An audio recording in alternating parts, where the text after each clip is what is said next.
Hello, everyone, and a very warm welcome to our online visual forum at China Africa Ideas Lab, where we're going to be hearing about the experiences and ideas from several young people who have traversed the continent looking for better futures. We're going to be hearing from 8 young guests from China and Africa, groups of young people who are seeking to nurture the development of both Africa and China. Let's go straight to our panel of guests today, and let's hear from Jolie Zita Bolabola. She's a host at Star Times. Jolie, what is your story? Tell us your story. Oh, my story is just like, it's very simple. Like, I came in China in 2008 because it's the first time that we were discovering China through the Olympic Games. And my parents were like, wow, China is developing. You got to go there and study and learn Chinese because you're going to do economic exchange with China. So I came in China in 2008 and I studied mechanical engineering as well as Chinese language. I graduated in 2016 to my master's degree in mechanical engineering. But I was doing my internship in Star Times and I was more attracted to the entertainment, the media industry. And after my studies, I asked Star Times if I can come and they can have me as a TV host because I was doing my internship. I was seeing other people doing it, other students doing it, and I was really interesting. And I want to do it as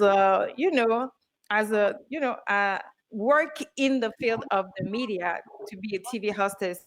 And actually, they accepted, and I was really happy. And I started work at China in 2017 in the Star Times company, and I am a full-time TV hostess, and I host in French, Chinese, and English. I'm well known from the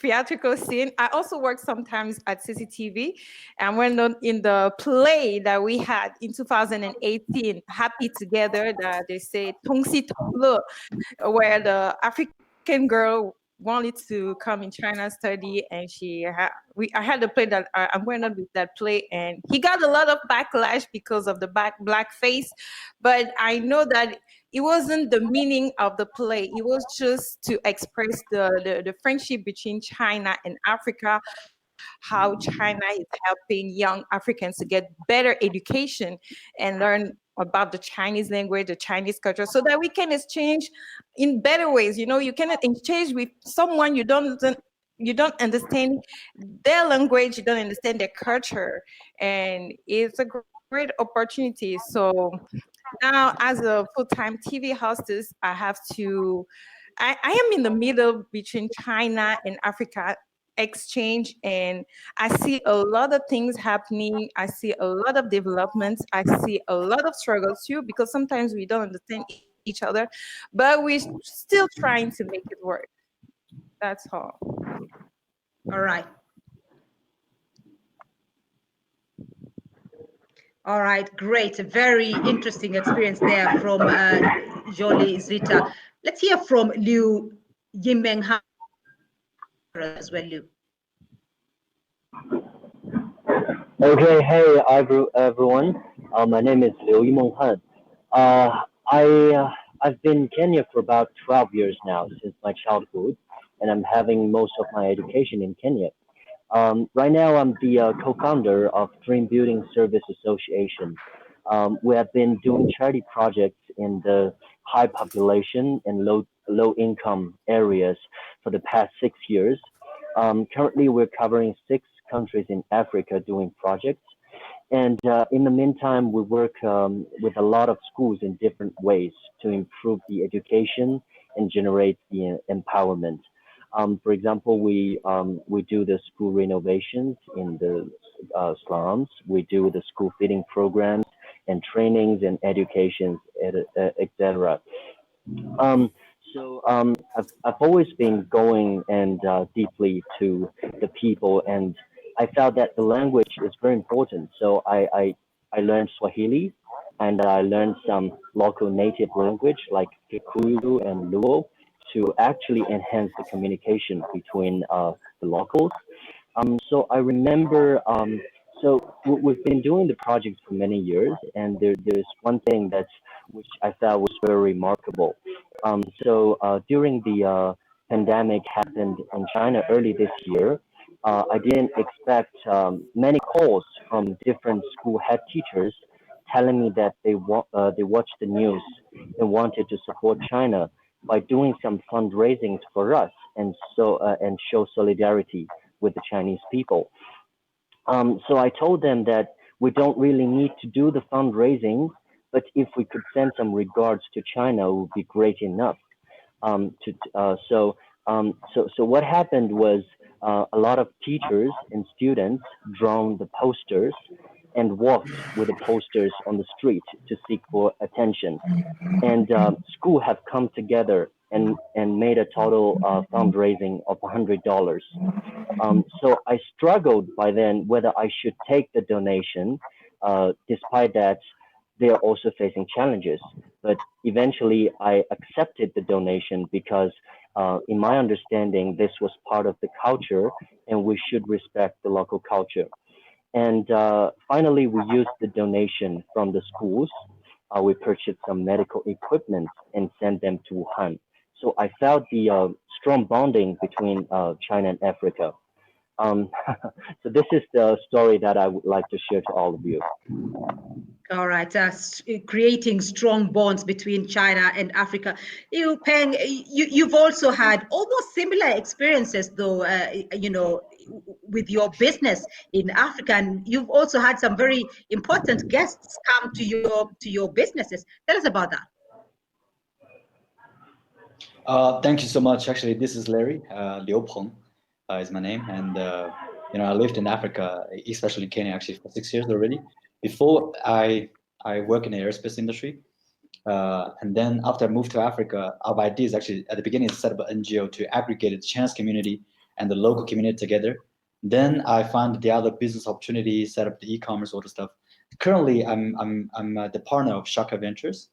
We are a venture capital firm actually supporting the African entrepreneurs, not only in back capitals, but also at the same time also to transfer the sort of the experiences actually in China. So it's not, I always share with my friends, it's not like to transfer. I would say it's more of aggregate. How can we borrow the idea and also, for example, like take the best out of it and then to see how can we adopt it into African market. So that's actually currently we're doing. So far we invested in Africa. We invested 7 projects across Africa, mainly in fintech, logistics, transportation, and also medical tech across Africa, in Egypt, in Kenya, Uganda, and Nigeria.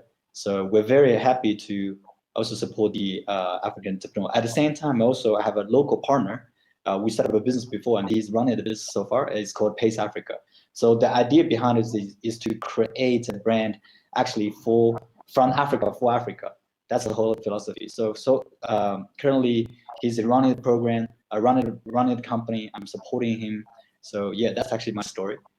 It's a lot of challenge along the way to really combine as a partnership rather than like doing a business, rather than just like to do a project, but rather than set up a company. I think it's pretty challenging, but it's very exciting. So I will share more later on. Yeah, thank you so much. All right, looking forward to hearing what you're going to share later on. But let's also hear from Huang Xiongli, because you've done a lot of research on slums in Africa, and you even once participated in building a school in a Kenyan slum. Tell us about your story. Thank you very much. My name is Jenny Huang, and I'm a researcher on African urban development, and I'm based now in Nairobi. But today I want to share the story of how I started this journey. So in 2011, I traveled to Nairobi for the first time to work for UN Habitat, an international agency that tackles the human settlement challenges worldwide. And I was engaged in a couple of slum upgrading projects, and one thing led to another. In 2014, I started to work as a project manager to build a school in one of the biggest so-called slums in Nairobi. In the slums, the space and the educational resources are really scarce. There are 500 students sitting in a 200 square meter plot. So we wanted to avoid using the school time for construction and decided that we should squeeze the construction of the 500 square meter building into 1 month. Huang Xiongli, we will come back to you in a minute because we seem to have lost your connection. But let me Sylvia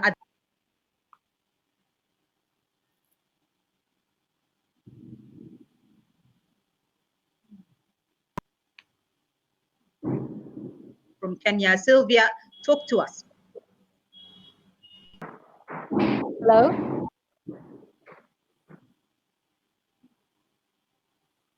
Sylvia, can you hear me? Sorry, I can't hear you. Okay, Sylvia, if you can hear me, I want to hear about your story because you're a journalist for Shine Kibera TV. Tell us your story. Okay, thank you so much for this great opportunity. Well, my name is Sylvia Dhiambo. I am in grade 7. I study at a school called Friends Ngong Road, and I live in Kibera with my parents, my younger brother, and I. So Kibera is my home.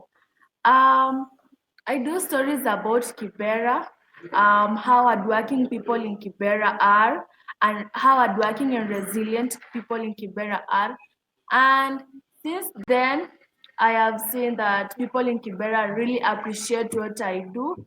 And I like that because they gave me a chance to tell their story. Yeah, that's all. All right, so let me come back to Huang Xiongli. Unfortunately, we lost you there for a minute, but I want to hear about your very interesting life because I heard that you came to Africa for the first time when you were 11 years. Talk to us. No, it was in 2011. Sorry about the disconnection. So I was in Nairobi for the first time to work for UN Habitat. In 2014, I started to work as a project manager to build a school in one of the biggest slums in Nairobi. And because the educational resources are very scarce in the slums, so we decided that the construction should not occupy the school time. So we designed the building in a way that these prefabricated building panels can be assembled very easily into classroom building. But you know, there are many other educational and developmental projects in the slums, many of which are schools. Besides the technology innovation, our project was fundamentally different from the rest. First of all, we only provided the structure, not the curriculum, because after a long time working with the locals, we realized that no one knows better than the locals in how to teach their young. The other thing is that we didn't use the traditional buildings, yet this whole building process is a very important educational process for the locals. My work actually started half a year before the construction, which was to train the locals about the coming building. We had more than 20 locally recruited workers who didn't even know how to use a drill before the process, and they learned from scratch. And after the building is completed, they understood very much every column and every nail that they used that holds the building together. And up to now, these are the people who are caring for the building from the bottom of their heart. So it was also an educational process for me. There were at least two takeaways for me. Firstly, I understood that the value of a physical facility is much more than its material value. It's the process, the accessibility to new knowledges, the aspiration it brings, all of which cannot be evaluated with cash value. The other thing is that for developmental project and for interventions, education is a two-way road. And development is a process that you have to experience in order to comprehend. Since then, I have done many research projects in several African cities with a focus on infrastructure projects. And I always pay particular attention to the idea that infrastructure is much more than an economic tool. It provides accessibility to knowledge, opportunities, and information, which are the key aspirations for development. At the same time, I feel that fieldwork is extremely important, so I would also like to use this opportunity to encourage more young people and scholars to participate in this very exciting development process and get education and aspiration in a different way. Thank you very much. All right. So, and Bruce Sang, you're a young person also helping to move stories onto online platforms, onto online English platforms. So tell us about yourself. Thank you very much. Hello, everyone. I'm Bruce Zhang, a 17-year-old Canadian-born Chinese, currently attending high school in Beijing. My connections to Africa is actually through a group that I personally founded and now lead called Digital Library Africa, or DLA in short. This is a group that consists of a group of high school students in Beijing and is also a first prize winning team at the PBIC competition of 2019. In DLA, we aim to offer cultural exposure and human connection between children from vastly different cultures through online platform of story. Myself is actually from a very international environment at my school, and I realized that there's a lack of understanding between distinct cultures, like the cultures of China and the cultures of Africa. And there are also many stereotypes in place about each culture due to this lack of understanding. Through DLA's portal of story sharing, I'm imagining something like where the children of China cannot now not only listen to the stories of his or her own culture, but can also listen to cultural stories from a South African child that is of the same age. And from what I see, these children from these distinct cultures, who are actually the future building blocks of our society, can now understand and connect with each other. This idea was well supported at the PBIC competition last year, and through that we gained a good amount of awareness and funds. And now, after a year of work, we have formed a partnership with both along, which is what we see as our starting point to future cooperations with more organizations and schools. And we now also have our own storybook and story recordings that are ready to be sent to Beaufort Primary School.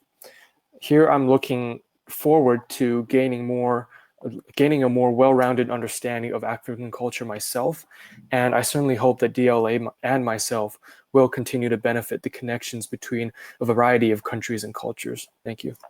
All right, and so that creating cultural understanding between the various cultures. I know, Cedrine, you are more into policy, but also in terms of bridging that cultural understanding, you speak very many languages. So tell us your story. Hi, I hope everyone can hear me. Yes, so my name is Sandrine Douiman, as has just been mentioned. I work at China Africa Business Council, and my work involves building and establishing partnerships with various stakeholders involved in Chinese investment in Africa, namely embassies, investment agencies, chambers of commerce, Chinese and African private enterprise. So we focus on private sector cooperation primarily. And so I've been working there for 3 years, but prior to that, I've actually been here for a long time. It's just been mentioned. I moved to China in 2007. So next month will be my exactly 13 years. And much of my journey is actually quite similar to Joel's. So Burundi is a francophone country, so I speak Kirundi and French, but I also learned English and Chinese because especially my first forming years in China were done in Mandarin and then later on in English. So yes, I do speak, I guess, a little more than usual, but they were all opportunities that were given. So being in China gives you an opportunity to learn Mandarin, etc., etc. Yes. All right, and Hannah, let's hear your story because you're also living in Beijing, but your middle name is Wanjie, so I know you're from Nairobi. So tell us about yourself. That's right. Thanks, Beatrice. And I have to say, perhaps being at the end, I'm also at the end of the young aspect of this discussion, probably older than most of you, because my career began in 2002. And I came to China a bit later than others. That was in my first, well, when I came to China to work for the UN was in 2014. And after so many years of working on international development that I decided to come to China because having been born in Kenya, seeing the transformation in Kenya and also traveling to close to 50 countries for my work, I saw that China was having a huge impact on developing countries. And I wanted to understand how that impact is delivered and how we can even improve that impact to make it even more sustainable. So I came to China to work for the UN, did that for 2 years, and realized that there was a huge gap in knowledge and in the relationship, especially between Chinese and African stakeholders. And that's why I created a consultancy, an international development consultancy. It's called Development Reimagined. And the aim of the consultancy is really to help huge number of stakeholders think differently about development and the path to development. And in that respect, we therefore help lots of Chinese stakeholders understand the African situation and try to how they can input best into the African situation and help alleviate poverty in Africa. And on the other side, we also help African stakeholders get an understanding of China and enter the Chinese market, for example. So my day-to-day life in China is very, very different, constantly working with whether it's business or with government officials, and on the other side also talking to so many different experts and also clients from across the African continent. All right. So what I'm hearing from all of you is that Africa's growing prominence is now being shaped by the emergence of people like yourselves, young, ambitious, and ready to, to cross the borders and look for a greater frontiers, both for the benefit of Africa and also for the benefit of China. So I want to get a little bit more personal, though, and get to know why you decided to choose your specific journey. Bola Bola, Jolie, Zita, did you imagine that you would be doing the things you're doing now? What made you choose your specific journey? What made me choose my specific, what made me choose my specific journey is because I wasn't a child like other child. I was someone who was already thinking ahead. I was a woman that wanted to be something, because when you are raised as African young girls, you're supposed to, you know how to cook, you know how to take care of kids.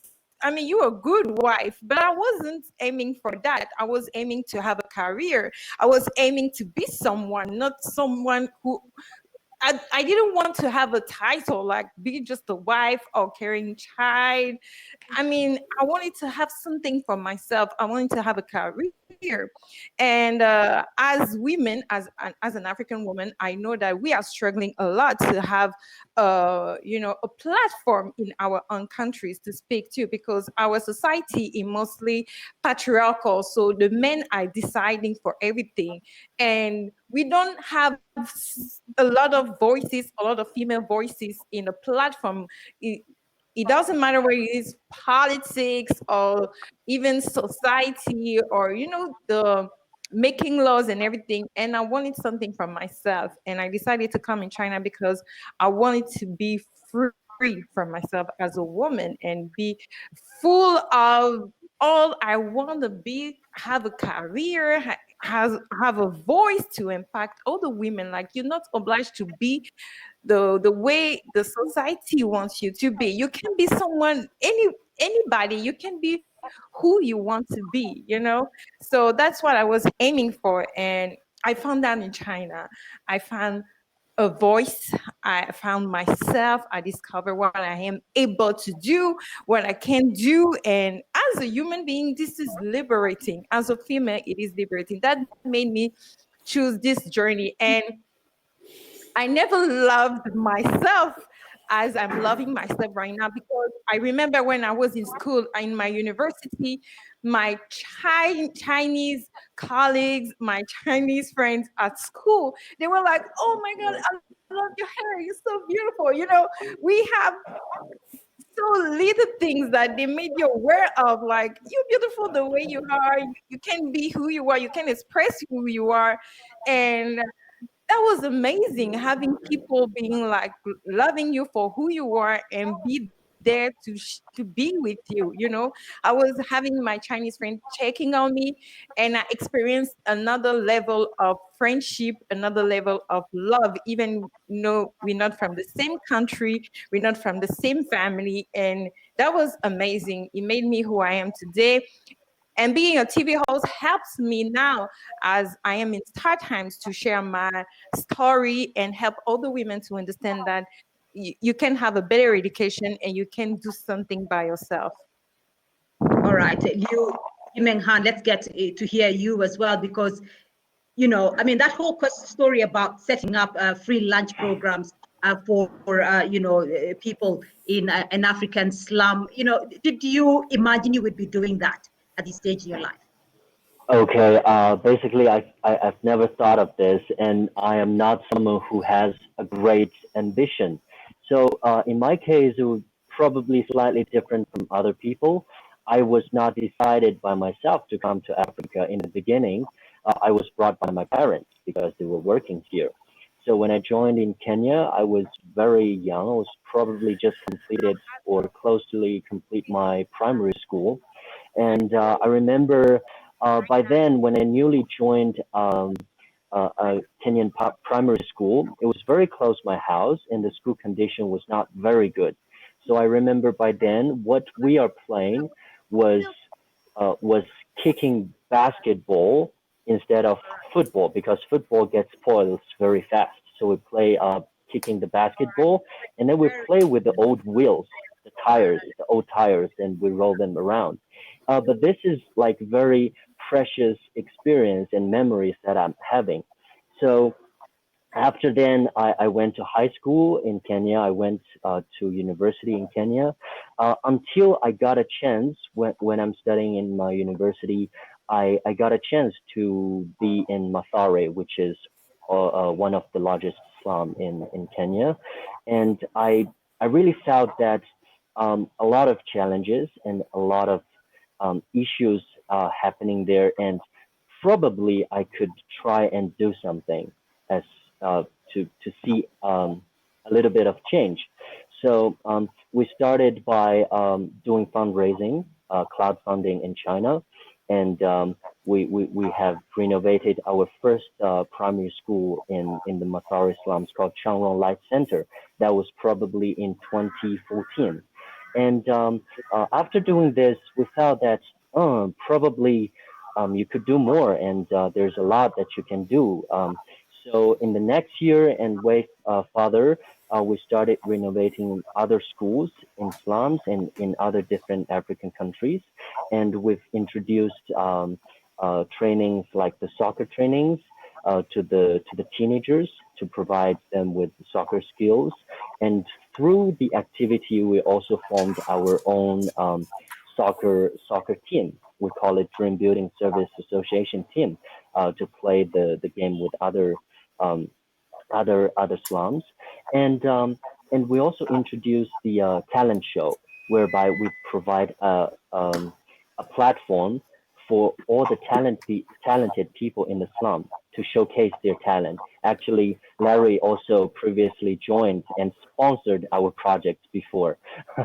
And after that, we also felt that the school feeding program is very important, because a lot of students are dropping out of the school because of their financial difficulties, and they are not very the parents are not very serious about the students' education, their kids' education.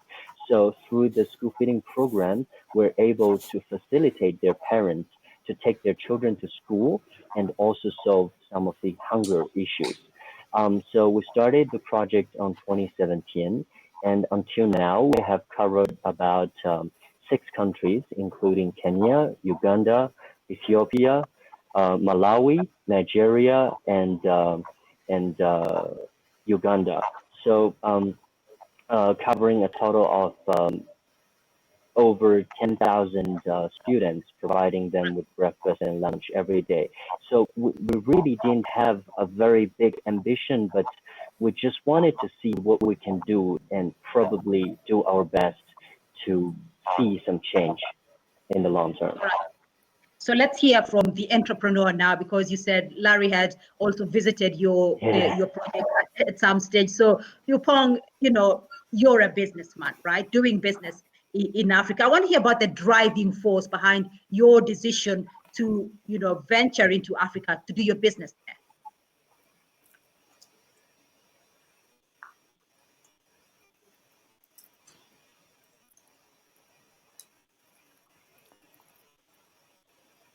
Larry, I think you may have muted your sound, because I can see you're speaking, but we cannot hear you.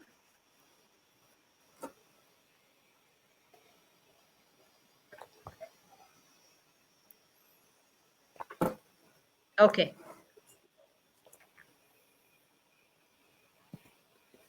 Yes, Larry, I still can't hear you, but I can see your lips are moving. So I'll come back to you in a minute while you fix the sound issue. And as you do that, though, let me hear from Bruce Zhang, because you're a teen and you have special understanding of your respective country. Tell us about the driving force behind what it is you're doing, Bruce Zhang, because in translating, what is it that has motivated you to do that translation for African audiences? Thank you. First of all, I think for me, the driving force is that I personally am exposed to many different cultures, probably a bigger variety than many others have been exposed to at my age because of my school environment and growing environment.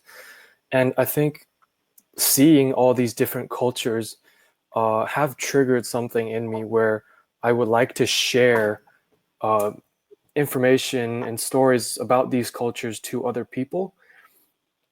And of course, there's this aspect that from a young age, I've actually been very interested in Chinese culture, and the stories that I hear, and probably a lot of us hear growing up, are actually very interesting and teach us life lessons and morals that we remember for our entire lives. So I think what I wanted to do initially is to share this information, this culture, with more people around the world, and to have more people understand the cultures of countries from across the globe. And the reason that I think sharing to an African cultural group is a good choice is because China has a very rich culture, and of course, so does Africa. And there are more misunderstandings and stereotypes about African culture, even in a very international environment that I'm growing up in. So I think through this story sharing portal, I would like more people to get a more precise understanding of culture, and also have the children be able to connect with each other, even across the borders of continents and countries. So yeah, I think that's where I started off, and it is also where my final goal is, where I'm going. All right, so I'll come back to you, Liu Peng, because I want to hear about your business specifically, and what made you decide to venture into businesses in Africa. Can you hear me now? Yes, now we can hear you. Yeah, perfect. So I never thought of actually I'm gonna do business in Africa. Actually, I never thought about I would be entrepreneur. So when I worked in Beijing, and at that time it's more about a friend of mine actually wants to set up an NGO in Africa. For me, I'm a sort of like adventurist. So at that time I was like, what is Africa all about? And then at that time, 2014, it's barely to check any documentary about Africa, all the stuff, because not a lot of footage about Africa at that time. So I decided to take a advantage into Africa. So once I came into Kenya, I landed in Kenya. I felt like actually part of the perception is actually the same, but it actually on another section is actually quite different. For example, the people here are very young, and also they're very modern as well. They're very tech savvy. We see the in the last 6 years actually see the dramatic change. When I landed in Kenya, we have a lot of phone number about drivers. For example, I need a taxi, and I gotta call my friends. Okay, pick them up. Now you can use Uber. And then same time, right now, if you want a food delivery, you can actually call the food delivery to your house, to your doorstep at the same time. So I think technology really changed rapidly in the last 6 years. That's also the reason why when I started my startup, and then I realized that there's a lot of people also suffering at the same situation, because I set up the company with my friend Jay Blessing. He's actually a well-known producer. and the director in Kenya. So at that time, we also felt struggling in terms of capital, in terms of like a lot of advisors. You don't have any mentor or anybody support you, or not a lot of information. But I see the market is booming. Like a lot of like M-Pesa is growing rapidly. A lot of digital bank is booming, but you don't have anything to do. So that's the reason why a friend of mine came to me in 2018 and said, Larry, let's set up venture capital, support the African young people, because we believe in technology in Africa would be bring a lot of changes, and also that would be make some beautiful things happen. So at that time, then I decided, okay, let me join the partner and then set up the venture capital firm. So that's how we step by step from NGO to business. We never thought about it in that way, but actually just eventually happened because there is a trend. Once there is a trend, you probably just be one part of it and then trying to do a part. That's actually all I have at the moment. So we're trying to support the entrepreneur with the technology, but also a lot of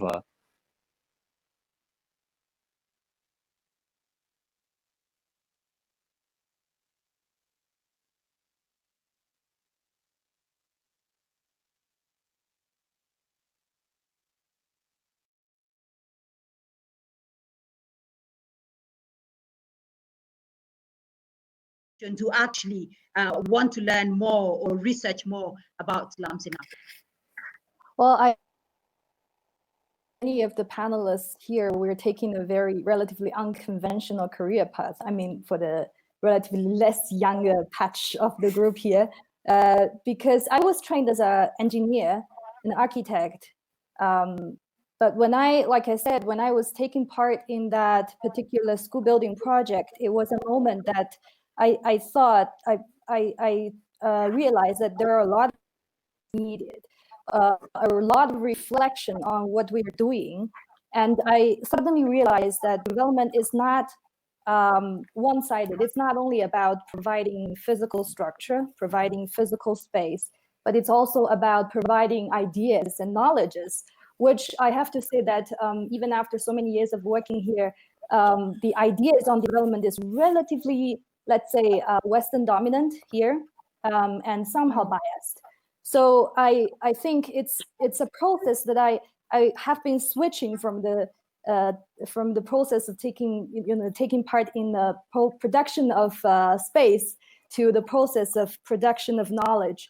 And I have to say this is an ongoing process. There are a lot of increasing number of Chinese scholars taking part in this production of knowledge, but it's far from enough, let's say.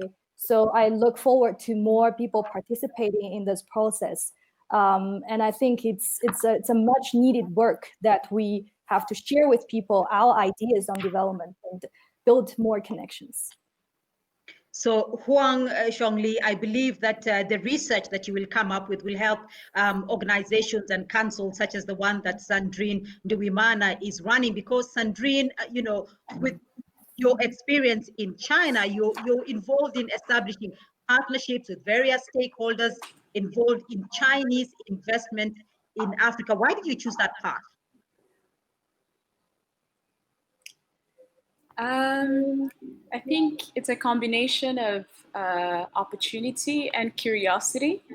So I think with my background, I took a few different rounds, but at some point when I was getting my degree in economics, I actually discovered economics and took interest in economic development more specifically, and learned a lot about how economies are formed and shaped. And so just learning how China rose and then compare it to how African economies are being shaped. What you learn as a student very quickly is the influence Western countries have had in how African economies have been shaped. And so being in China and seeing how I would say the influence is increasing year after year, it really spikes a lot of curiosity and a desire to see an alternative, seeing how China would influence or would partner with Africa, and what would that look like? Is it going to look the same as how African countries have engaged with the West? Is it going to be the same? Is it going to be different? If it's going to be different, how, in what way, and who are going to be the players? And so it's a very exciting place to be in because it's in many ways very fast, very new, very recent. Not a lot of people know what it's going to look like in 10 or 15 years. But yes, so with my skill set, again, my background and my time spent in China, I get to witness that and be part of that process. So yes, curiosity and opportunity, combination of that. Right.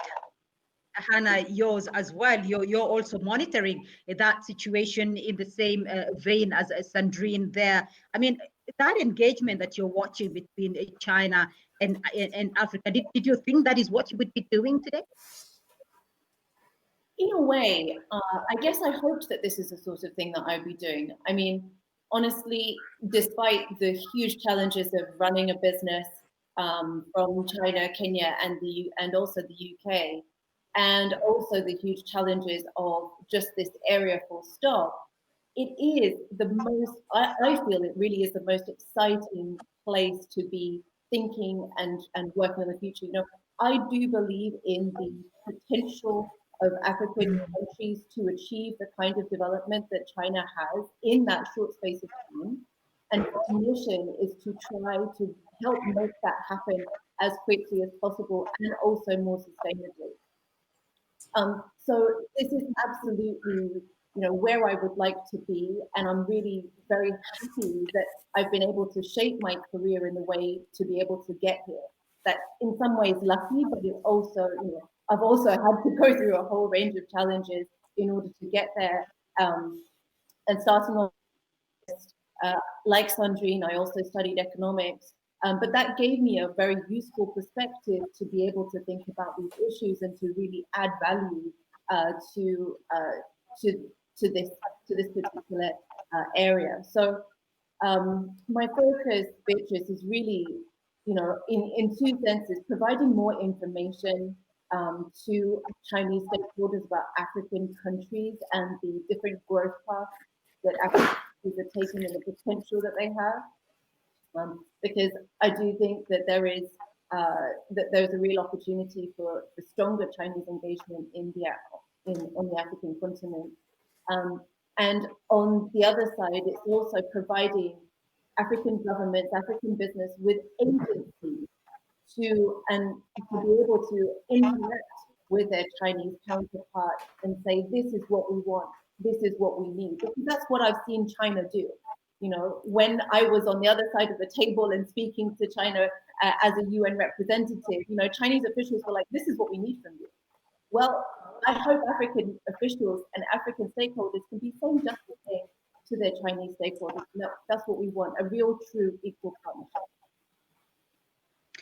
So let's move on a little bit, because I want to hear, you know, let's get a bit more, you know, get to know each other as to, you know, for those who've lived in China and for those who've lived in Africa, and what you would like the world to see in terms of who Africa is and who China is. So the young people on this forum, Sylvia Adhiambo, you know, you're a teenager. You have a special understanding of your country. If you were to invite your young Chinese teenagers to come to your country, what is the first place you would want them to see? What is the first thing you would want them to see? What are the things you believe, Sylvia, that you know, your Chinese teenagers would be happy to see in the continent? Okay, thank you so much. I think the first thing I'd like them to see or know is our culture and our language, because for them knowing that, it will be much easier for us to communicate, and that will actually create unity among the two of us, among the two communities. Yeah. All right, and if you talk about a place that you think you want to show your friends or you want to show your Chinese counterparts, give us one place that you think would be a good idea to start. Okay, I think a good place is in the slum, because most people living in Chinese have not really seen how people in Africa are suffering at this time, when most of them have lost their jobs and they're starving. Yeah. All right, let me get Bruce's perspective, because Bruce, you are now in China, of course, but you say that you have traveled quite a bit.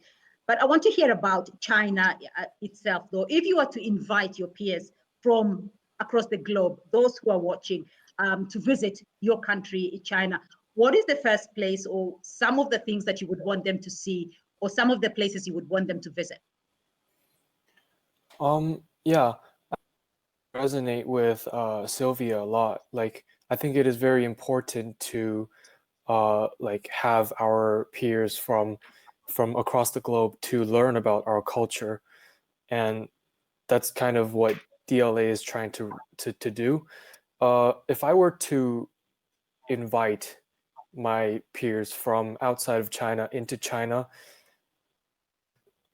like them to first learn about the culture that we have in China, not only the historical events, because in China there's a very rich culture, not only those, but like basically how we live day to day, and also how we are reaching out to others and trying to get others to understand us, and us trying to reach out and understand others and help others.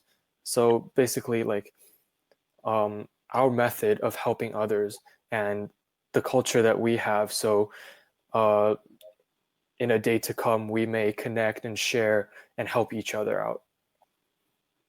All right, I'm going to throw that question to all of you because we've heard from the young people. So anybody who wants to answer that question and to point out to the world, if you were to invite your peers to your respective countries, to your respective cultures, what would you want them to see and what would you want them to learn?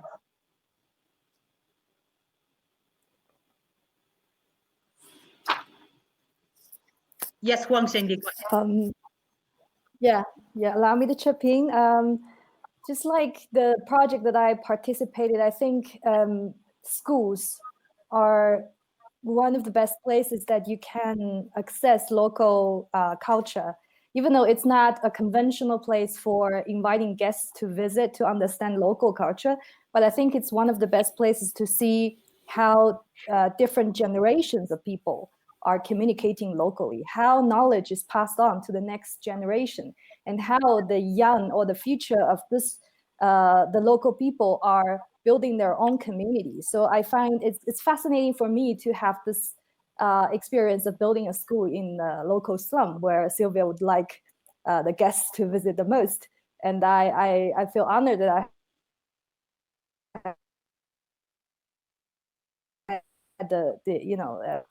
and evolving that in that area is also an education for me. So I think schools is one of the places I would visit. Yes.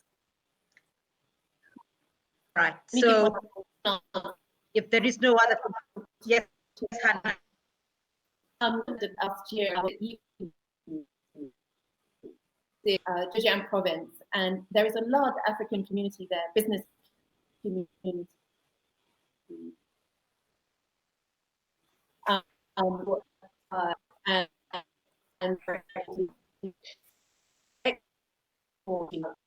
Especially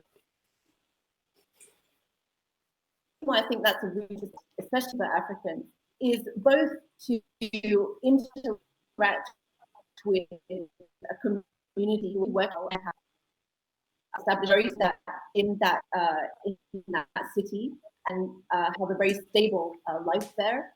And I say that in comparison to, for example, there are challenges in other cities in Africa, in China, for example, Guangzhou. You have a much stronger community. And the other reason why is my colleagues and I spent about, I think a day, walked about 8 kilometers because we went through this huge market of these whole. And the reason I think that's really interesting is to see the future for African countries as well in terms of selling around the world. This is where China sells to the rest of the world. And hopefully African countries will set up the same kinds of market mechanisms to be able to sell to the rest of the world as well. And that's why I would take Africans. We also love, markets and business, so I think that would be nice. All right, so let's move on to. Can I also? Yes. Can I? Okay. Go ahead. So I think we walked that together. I went there with Hannah. So that was amazing. By the way, Developing Reimagined, which Hannah is the CEO of, is also a member of China Africa Business Council, and her work is amazing. If you haven't checked out their work, now is the time to go and check. Their work is absolutely amazing. But what I wanted to say is food. I think it's important to really discover each country's food. Here I might pick on my Chinese colleagues. When we travel together, I notice, and it's the same thing with even my countrymates. When we go to new places, it's hard to adapt to the food that we find there. But I think discovering how people eat, the culture around food and the food itself is very essential in really understanding the environment you're in. So yes, go and find people from the same communities that have had a lot of experience there, but also remember to explore the culture itself, like the people and the food. I think it's a very, very important aspect of a country. Yeah, All right. Yeah, I would like to add, Sandra mentioned people in that last sentence there. I think we all focused on a lot of places that we would like others to visit, but I think what is important, like equally important, is that meeting the people from their respective countries, because I think like people are the carriers of the culture of the country, and connecting with the people, having human connection and compassion can help foreigners or visitors understand the country of the culture much better. All right, great. Yes, go ahead, Lupin. From my perspective, I think actually I would take a different angle. If I got a chance actually to invite, for example, a provincial leader or anybody actually in China to come over, I would show them the other aspect of Africa. For example, the tech startups actually right now, they're actually doing something amazing, no matter the financial sector or agriculture sector or medical sector. I think there are a lot of people actually doing something to improve efficiency.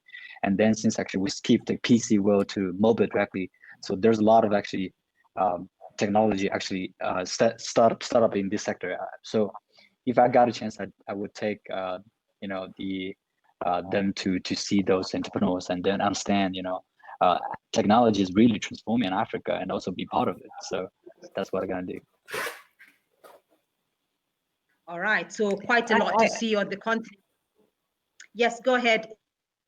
No, I was just trying to say that I think I'm gonna be like, if I have to invite someone in my country, Gabon, I will be showing them schools, because that's where we're getting knowledge. But how knowledge is transmitted to young Africans is really important, because those young Africans are gonna be the leaders tomorrow who are going to be exchanges with Chinese leaders. So it is important to share the way we receive education. All right, great. So education seems to be, education and culture seem to be very popular insight here.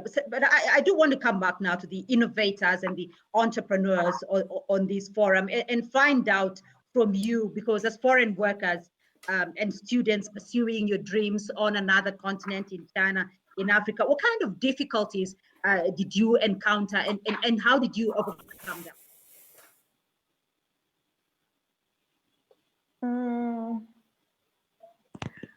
I think the biggest difficulty for me is the cultural differences, and the fact that I can understand Chinese and I can understand the Chinese culture make me better understand the way Chinese are, certain behaviors. That's what I'm saying. That's what I'm meaning. So it is important as an African, I am talking to African, but also Chinese, it's important to understand the way other people are thinking, other people's culture, other people's language, so that you won't be hurt by some behaviors.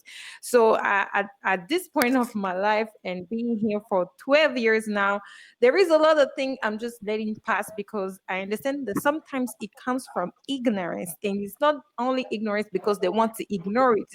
They've never been educated on some struggles that African or Black people are facing. So it is important to understand each other, and especially us Africans, to understand that a lot of Chinese are just discovering Africa, and there is something that they need to be educated. We don't need every time to come with an attitude like, oh yeah, things like that, but we have to come with an attitude of understanding and try to understand why this person is talking like that, why this person is doing that, because sometimes they're not educated. So you need to have a better attitude to educate people. I know that it is difficult because sometimes you can get upset because we are all human beings, but we have to try to control our emotions and get over emotions to be able to exchange and move forward and be friends and really have an equal exchange, economic exchange. All right. Liu Yumeng Han.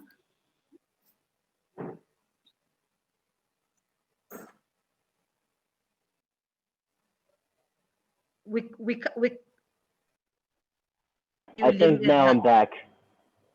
Okay, so I do think that the cultural difference and the language barrier is a great problem, and also between the two cultures there's a lot of stereotype.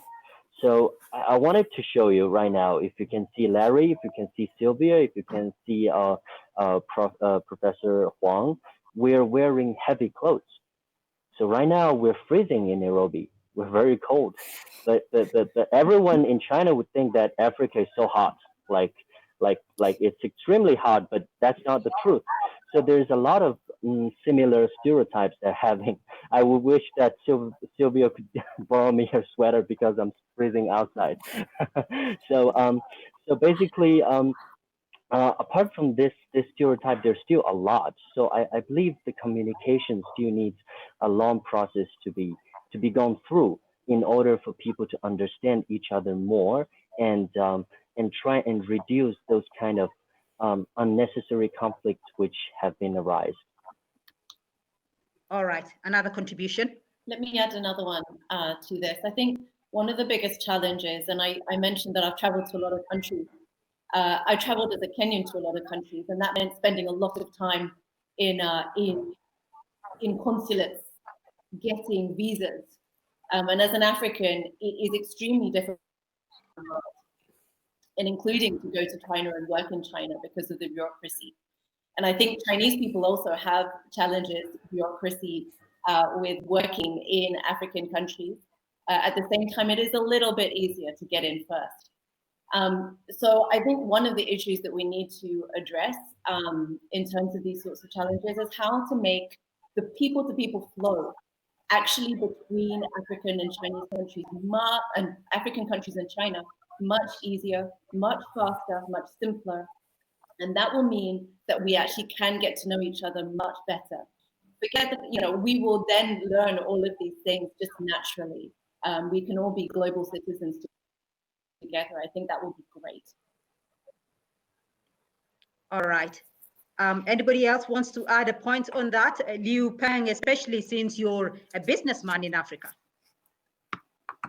Sorry, I didn't get the answer. I'm dropped out just now. Yeah, sorry.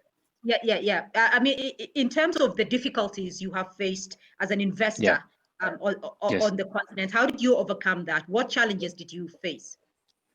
I think actually, as a lot of guests actually mentioned today, I think in the big context is like real as investor to find the real demand, because actually the demand in China might not be the same demand actually in Africa, and also in terms of like consuming different content, in terms of the behavior of consumer is also different. So I think to understand that part is not 6 years can solve the problem. So that's the reason why we work with a lot of local talent or Kenyan talent to really understand the local structure. On the other side, also to judge, for example, because this investment is more about actually to see who is actually the potential one to run till the last, till for far. So I think actually to identify who is actually the right people also need a lot of understanding of the local culture and also the behavior, and also to see which entrepreneur will be actually make it happen. So from that point, I think the local demand as well as actually to actually define the right people to run the business, I think that's going to be super challenging. And then I'm still learning along the way. Yeah. All right. So there's a lot of learning opportunity here for everybody. But let's also look at your demographic, which is young demographic here. And when you look at Africa as a continent, it is a continent with the biggest population of young people. I mean, over 60% are being under 25 years. I mean, Africa is a very young continent. I want to throw it to the young people here. What does this mean for opportunities on the continent? Yeah, I think for me, because my project with DLA is actually reaching out to a lot of the younger community, I think it's more about like educating, not only educating, but sharing and connecting with these children, and like have them understand more about cultures of other places. And through this general idea of what the future community for them looks like. And it's kind of like building the community, like preparing for the future. All right. Okay. Go ahead, Sylvia. Okay, I would like to just add what my colleague just said. Like what she's trying to say is that our kids need to be educated. They need to be told the real situation, what is happening to the ground, so that they can also understand more of what is happening. Yeah. All right, Liu, I see you shaking, nodding your head. Give us your contribution.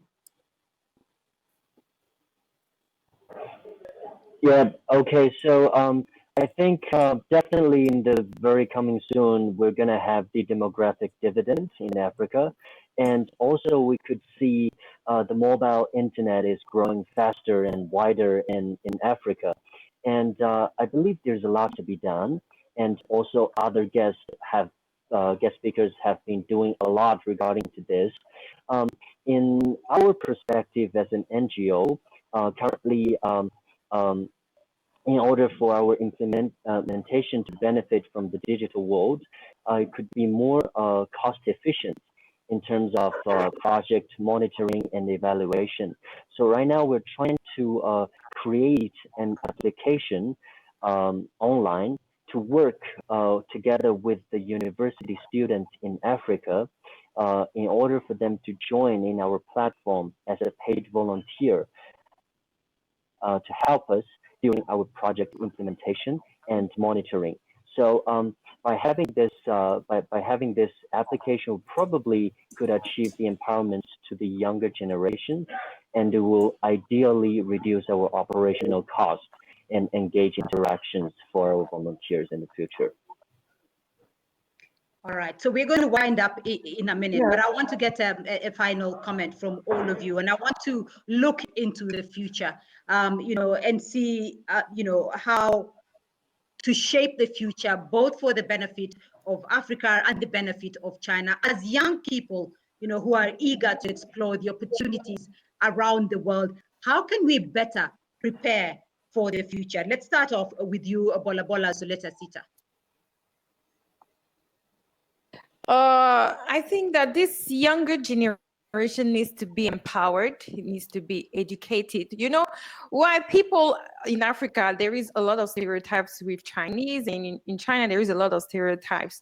But in Africa, the problem is that not a lot of people are educated. So when an entrepreneur like Mr. Pang comes in Africa, or in Gabon, in my country, he won't have to, he cannot find an engineer, an African engineer, a Gabonese engineer that has his level of professionalism. So he needs to bring someone to China to help him do his job in Africa.